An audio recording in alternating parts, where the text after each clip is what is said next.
Février 1959. 9 étudiants de l'Institut Polytechnique de l'Oural entament une expédition dans la montagne de l'Autorten. Tous sont jeunes, sportifs, passionnés d'aventure. Leur chef, Igor Dyatlov, note chaque jour leur progrès dans un journal. Mais quelques jours plus tard, aucun d'eux ne reviendra vivant. 3 semaines passent.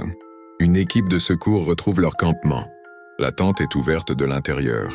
Leurs affaires, leurs chaussures, tout est resté à l'intérieur.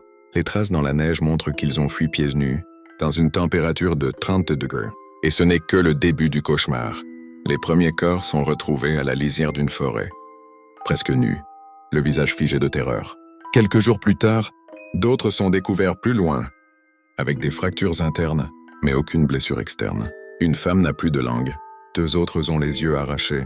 Sur leurs vêtements, les enquêteurs trouvent de la radiation. Avalanche, expérience militaire, rencontre avec quelque chose d'inconnu.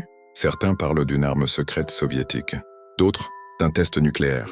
Des témoins ont vu cette nuit-là une lumière orange dans le ciel. Le rapport officiel parle d'une force naturelle inconnue. Le gouvernement ferme immédiatement le dossier. Les familles n'ont jamais obtenu d'explication.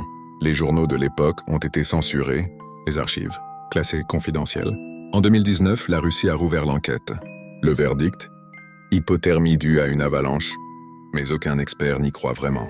Aujourd'hui encore, sur le col Dyatlov, les randonneurs racontent entendre des cris dans le vent. Et la neige cache peut-être encore les traces de ce qui s'est vraiment passé cette nuit-là.